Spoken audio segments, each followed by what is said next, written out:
Marcus woke up, as he did every day, on the cold, hard pavement. The sun was just beginning to rise, casting a soft light over the empty street. He pulled his thin jacket tighter around him to ward off the early morning chill. His stomach growled in protest. It had been hours since he'd eaten anything, and his body ached from sleeping in the same position for too long. Life on the streets was a constant struggle. Marcus had never imagined he'd end up here. Once, he had dreams of becoming something great, a businessman, a leader, someone who made a difference. But those dreams slowly slipped away, like the pages of a book that no one bothered to read. The streets were harsh. They didn't care about your plans, your hopes, or your past. They only cared about survival. He reached into the small backpack he carried everywhere and pulled out the last of his belongings: a bottle of water, a half-eaten sandwich, and a pair of worn-out shoes that had seen better days.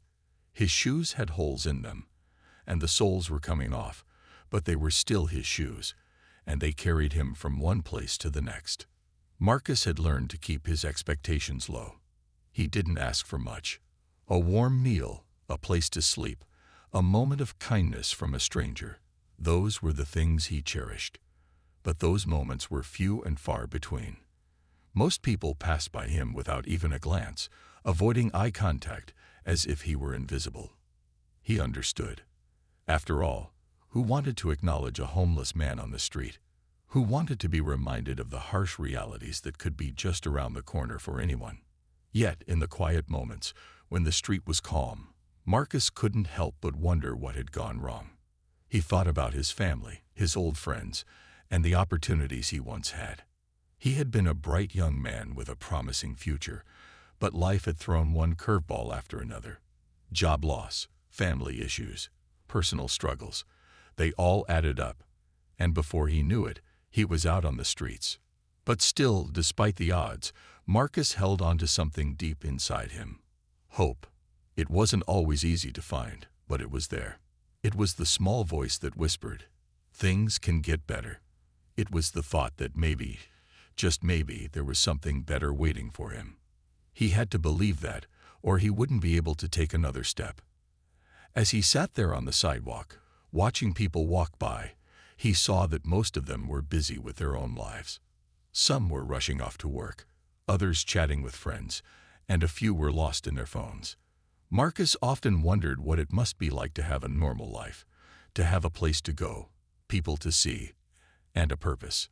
But as much as he dreamed of those things, he knew he couldn't waste time dwelling on them. He had to focus on the present, on the small things that could make his life just a little easier. Like finding a coin here or there, or hoping someone would offer him a bit of food. He could make it, one day at a time. Just as the first few people began to move toward their day, Marcus stood up, brushing off his clothes, and began to walk down the street, searching for his next opportunity. Marcus walked down the street, his eyes scanning the ground as he made his way through the busy city. The hustle and bustle of the morning was already in full swing. People rushed by, their faces focused on their daily tasks, unaware of the man on the sidewalk trying to find his way. The noise of cars honking, footsteps echoing on the pavement, and the distant chatter of people blended together into a constant hum in his ears. He was used to the noise, the constant flow of life around him, and the feeling of being invisible. Most people didn't look at him, didn't even spare him a second glance, but that didn't bother him as much anymore. He had learned to blend into the background, to go unnoticed, because that was safer. The world didn't care about people like him. The world moved on, and so did he. As he turned a corner, something caught his eye. It wasn't anything special at first, just a small object on the ground, half hidden by the shadow of a nearby car. But as Marcus drew closer, he realized it was a wallet. He stopped in his tracks, his heart skipping a beat. It wasn't just any wallet. It looked thick, stuffed with something. He crouched down carefully, his hands trembling slightly as he picked it up. It felt heavy in his hands, far more substantial than anything he had ever touched in a long time. For a moment, Marcus just stared at it, unsure of what to do next. The world around him seemed to fade away as his mind raced. Should I keep it? He thought. He wasn't sure what to make of it. A wallet full of cash could change everything for him. A simple find like this could mean a hot meal, a place to stay, maybe even a fresh start. But the guilt settled in quickly. He didn't want to be the kind of person who took what wasn't his. His mother had raised him better than that. He had always been taught to do the right thing, even when it was hard. He knew what his next move should be. He opened the wallet carefully, pulling out a few cards, a bit of cash, and a few other papers. There was an ID with the name David Holt on it. Marcus paused. He looked at the name again, running his finger over the edge of the card. David Holt. The man must be important. This was someone's life he was holding in his hands. For a brief moment, Marcus thought about the money. The temptation was strong. But then he remembered the stories he had heard on the street. People who had made bad choices, kept what they found, and ended up in even worse situations. He didn't want that for himself. Marcus stood up, tucking the wallet into his jacket pocket. He had made a decision. He would find the owner. It didn't matter how difficult or uncomfortable it was. Doing the right thing was the only choice he could live with.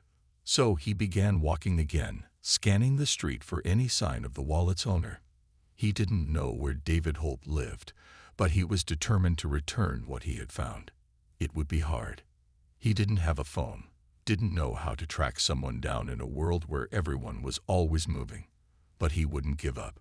This was his moment, and he wasn't going to let it slip away.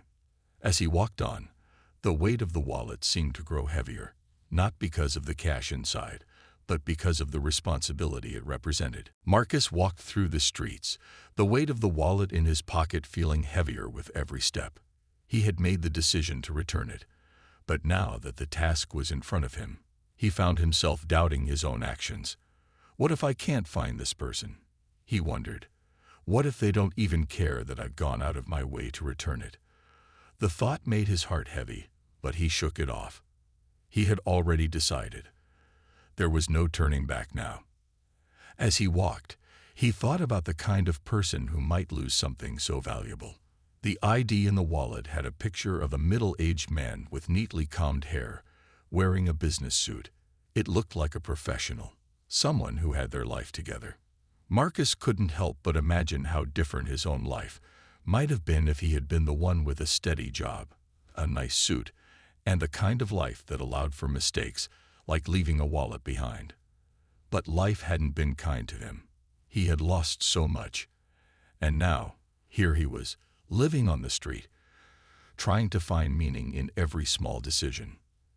He looked down at his shoes, the worn-out pair that had been with him for longer than he could remember.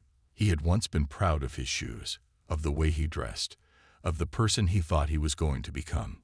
But somewhere along the way, those things had stopped mattering. What mattered now was survival. Every day was about finding a way to make it to the next, to get through just one more hour, one more minute. Still, he pushed those thoughts away. Today wasn't about him. It was about doing what he knew was right. Returning this wallet wasn't just a good deed.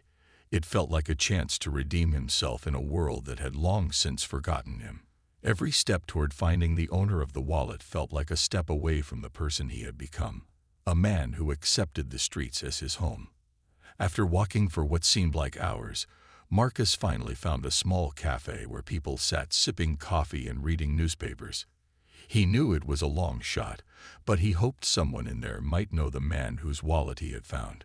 He hesitated at the door, unsure of how to approach anyone. The thought of walking into the warm, busy cafe, filled with people who didn't know what it felt like to go without, made him feel self-conscious. He didn't belong here, but he had come this far, and he wasn't going to back out now. He pushed open the door and stepped inside. The bell above the door jingled, and a few people glanced up, but no one seemed to pay him much attention. He walked up to the counter, where a woman was busy wiping down a surface. She looked up as he approached, her face softening when she saw his worn clothes and unkempt hair.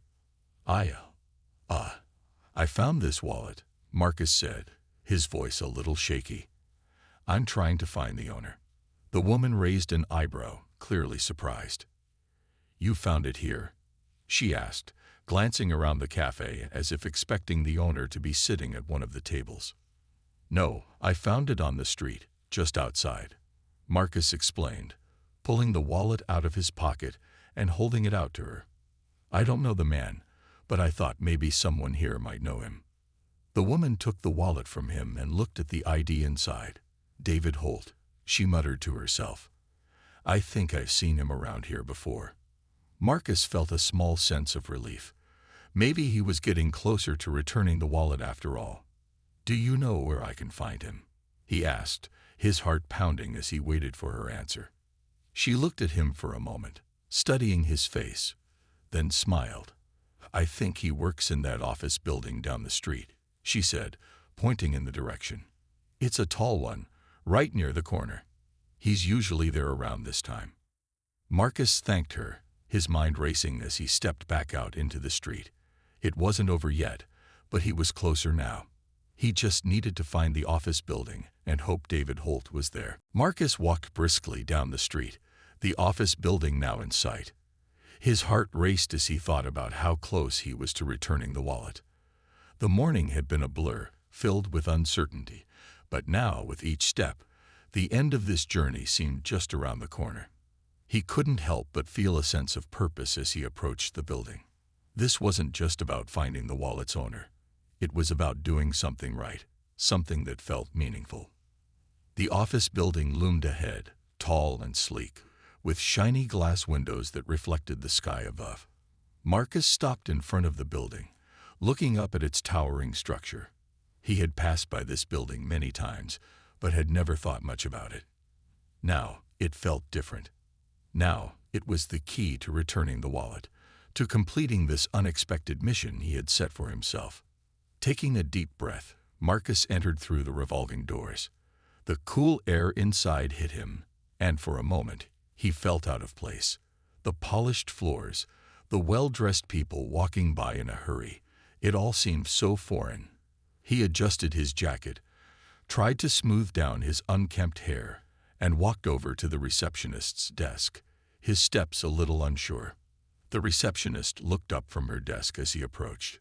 She was young, dressed professionally, and had an air of confidence that Marcus admired. "How can I help you?" she asked, giving him a polite but curious look. "I'm looking for David Holt," Marcus said, his voice steady despite the nerves inside. "I found his wallet, and I'm trying to return it."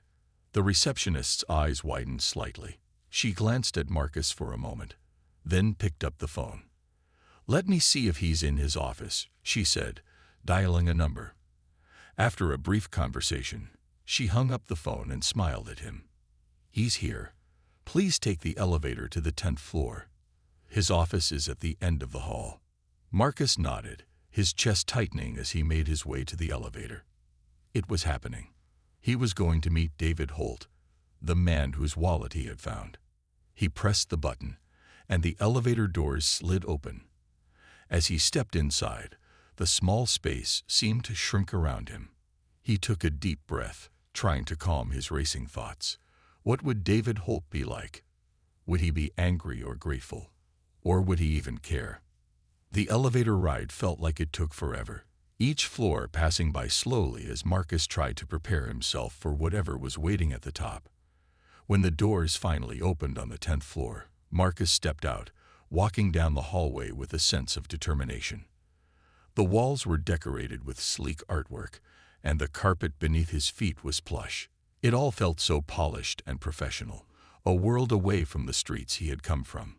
At the end of the hall, he found the door with a nameplate that read, "David Holt, Senior Executive." Marcus knocked lightly and waited. A voice from inside called out, "Come in." He turned the handle and stepped inside the office. It was a large room, with a big desk covered in papers and a window that overlooked the city. Behind the desk sat David Holt, the man whose wallet Marcus had found.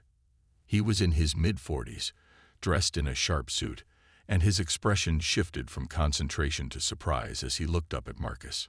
David stood up, his eyebrows furrowing as he took in Marcus's appearance. "Can I help you?" he asked, his tone polite but confused. I found your wallet," Marcus stammered, holding it out. "I wanted to return it." David's eyes widened in recognition as he took the wallet.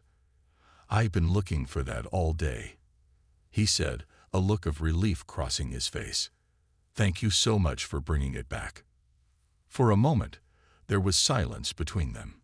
David looked Marcus over again, clearly unsure of what to make of him. Marcus could feel the tension in the air. He had no idea what would happen next, but he had done the right thing. That was all that mattered. David smiled, looking at Marcus with a mix of gratitude and curiosity. "You're the one who found it?" he asked, his voice softer now. "Yes," Marcus replied, his voice steady. "I didn't want to keep it. It's not mine." David nodded thoughtfully, still holding the wallet in his hands. "You're a good man," he said quietly. "You know, most people would have just kept it. It's rare to find someone like you these days." Marcus wasn't sure how to respond. It was strange to hear such praise from someone who had no idea what his life had been like, but it also felt good. For the first time in a long while, Marcus felt seen, not just as a homeless man, but as someone who had done something honorable. David stood up from his desk, holding out his hand. "I appreciate what you've done. I'm David Holt, by the way. You've earned my respect." Marcus hesitated for a moment before shaking his hand. It felt warm, firm, like an offer of something more. "I'm Marcus," he said coolly. David's office was quiet for a moment after Marcus introduced himself. The sound of the city outside filtered in through the large windows, but inside the room, everything seemed still.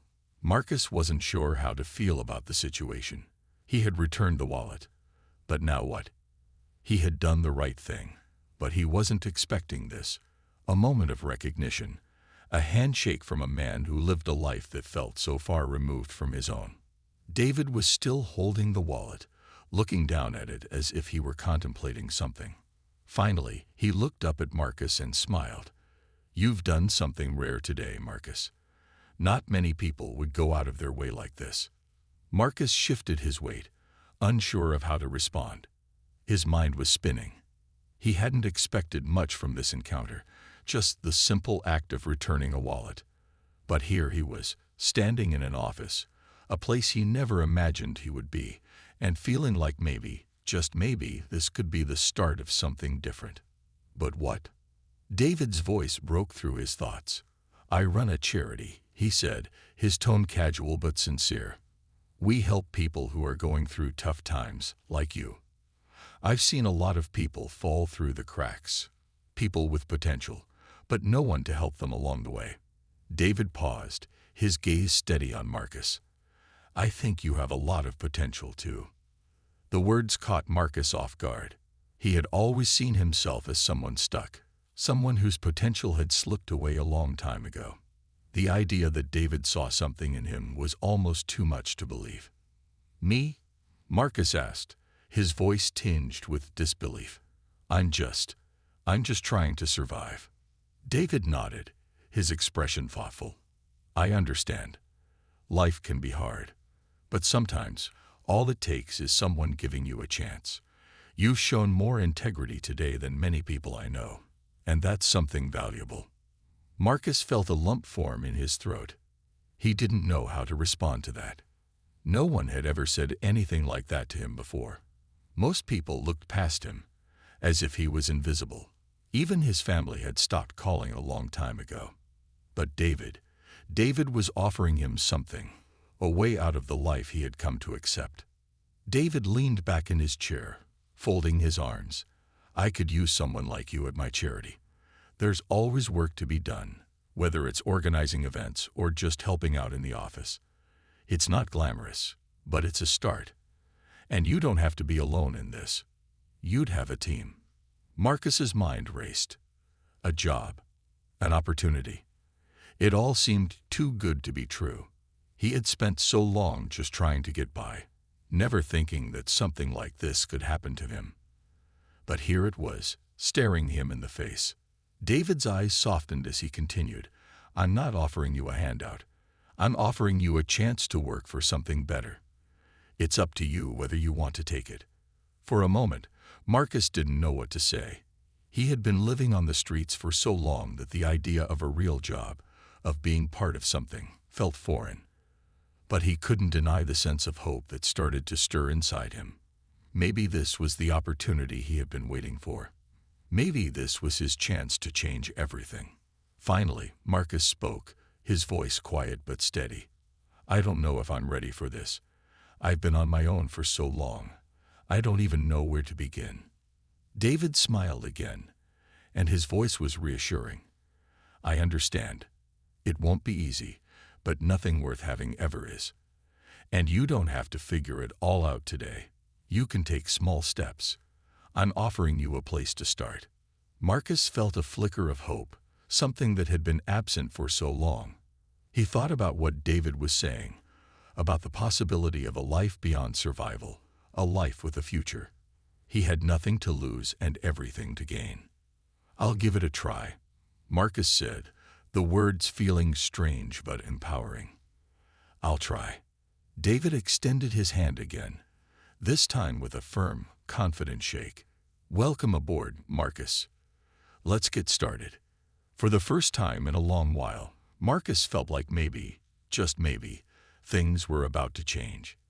And this time, he wouldn't be doing it alone. Marcus sat at a small table in the corner of David's office, feeling a mixture of nervousness and excitement. It had only been a few days since he had agreed to give this new opportunity a try, but already he could feel a change inside him. The old Marcus, the one who had been resigned to the streets and the endless cycle of survival, seemed so far away now.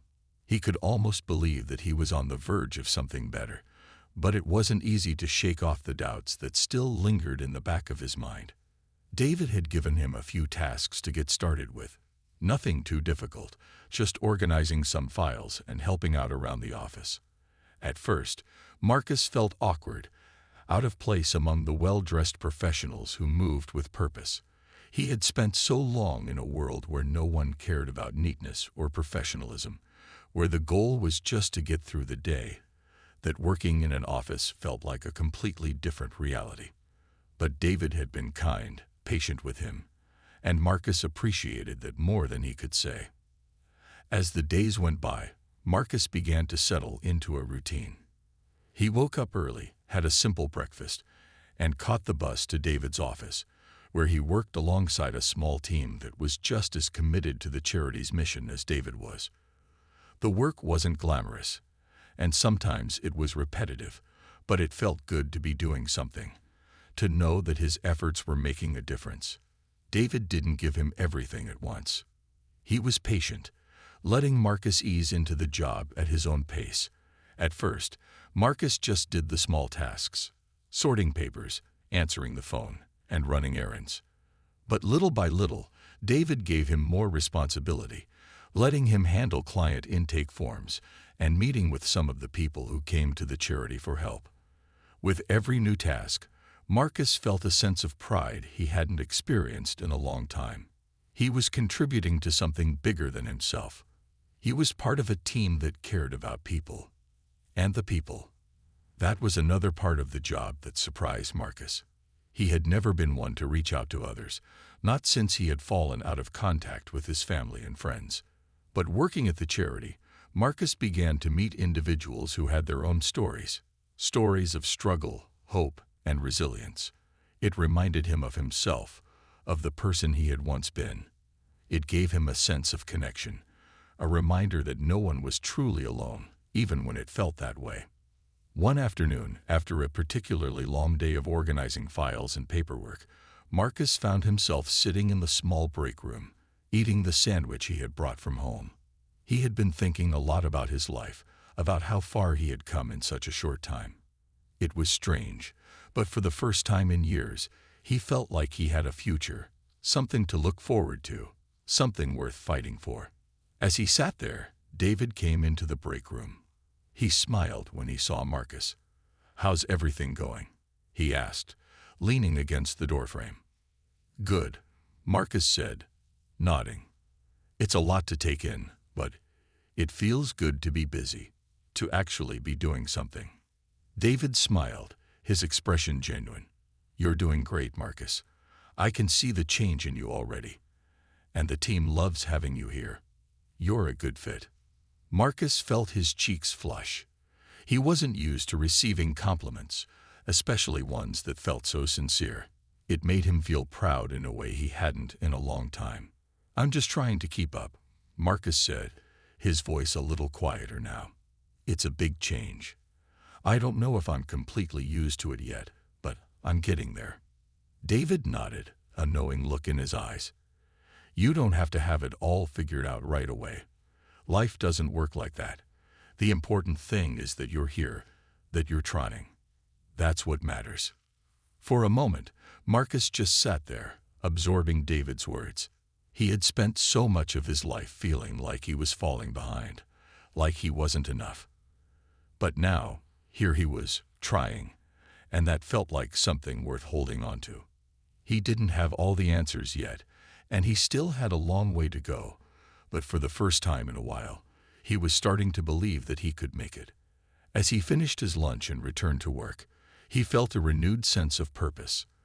The road ahead was uncertain, but it was his road to walk, and for the first time in a long time, he didn't feel alone. Weeks passed, and Marcus found himself adjusting to his new life in ways he never thought possible. It wasn't perfect. There were still struggles, moments of doubt, and days when the old habits crept back into his mind. But each day felt like a small victory. He was learning to navigate the world he had once felt so disconnected from, and for the first time in years, he was seeing himself in a new light, not as a man defined by his past, but as someone who could shape his future. The work at the charity was still challenging, but it had become more familiar. Marcus was gaining confidence, not just in his ability to handle tasks, but in his ability to communicate with others. The people at the charity had become a second family, and he found himself looking forward to the interactions with his coworkers. There were moments of laughter, shared stories, and a growing sense of camaraderie that made the work feel less like a job and more like a shared purpose. He wasn't just part of a team. He was part of a movement, a group of people committed to making a difference. Marcus found that his relationships with the people who came to the charity for help were just as important as the work he was doing behind the scenes. He saw his own struggles reflected in their eyes.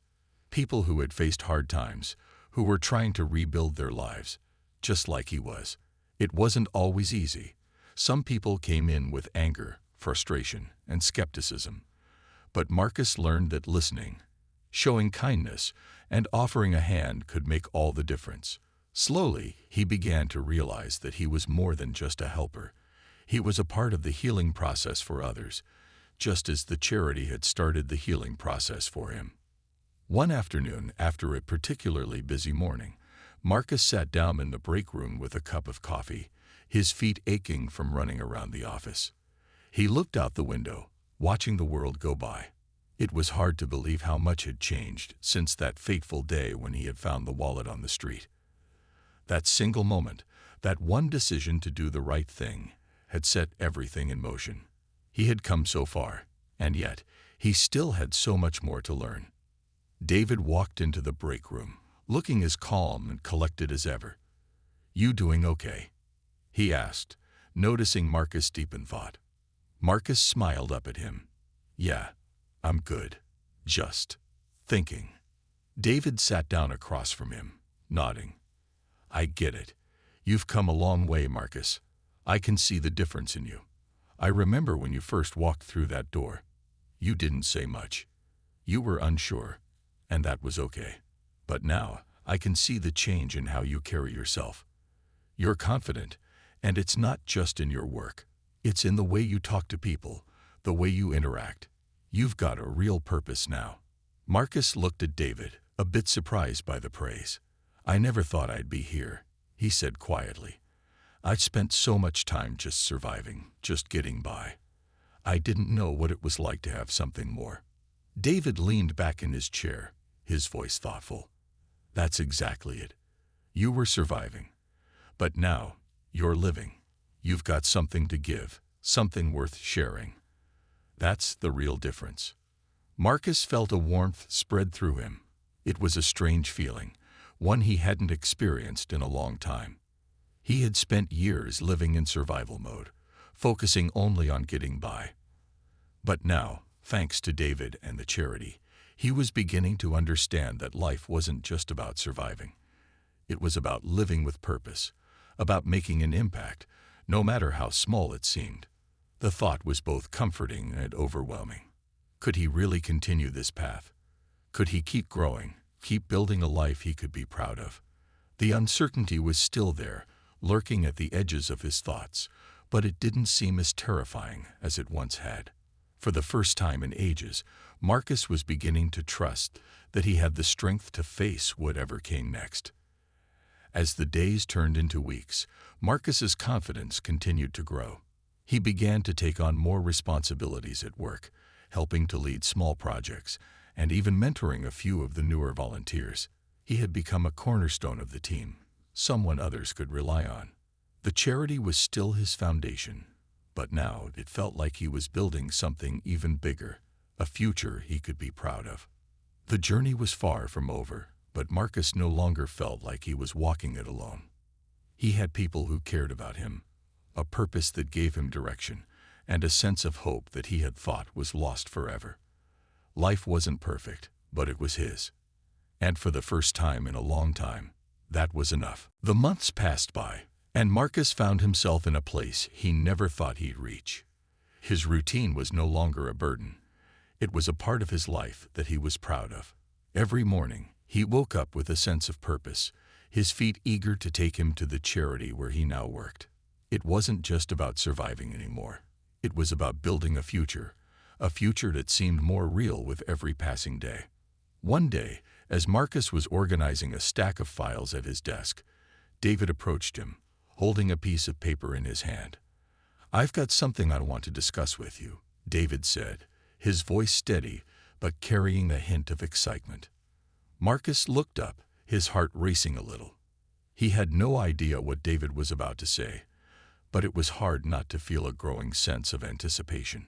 It had been a while since anything truly unexpected had happened in his life, and whatever it was, he could tell it was important. David sat down across from him and handed him the paper.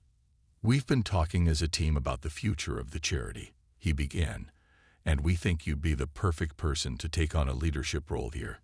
You've really grown, Marcus. You've shown a lot of strength, responsibility, and dedication. We want you to be part of something bigger." Marcus's mind raced as he looked down at the paper. It was an offer for a management position, something he had never even imagined for himself. The idea that he could be in charge of a team, that he could be leading others, felt surreal. The man who had once been homeless, uncertain of where his next meal would come from, was now being asked to lead.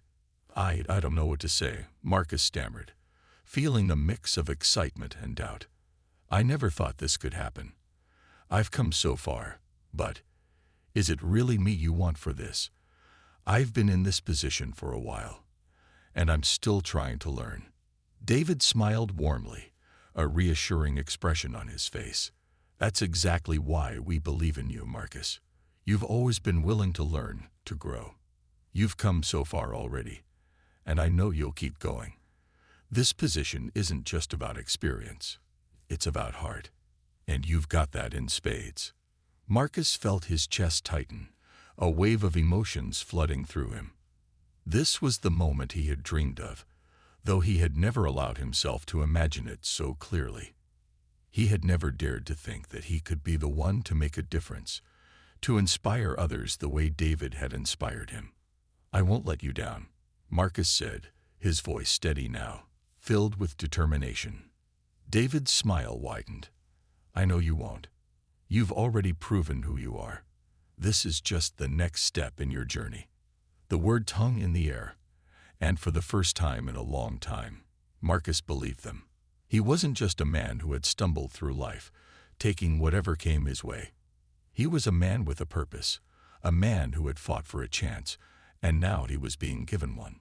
Over the next few weeks, Marcus stepped into his new role, learning the intricacies of managing a team and overseeing the operations of the charity.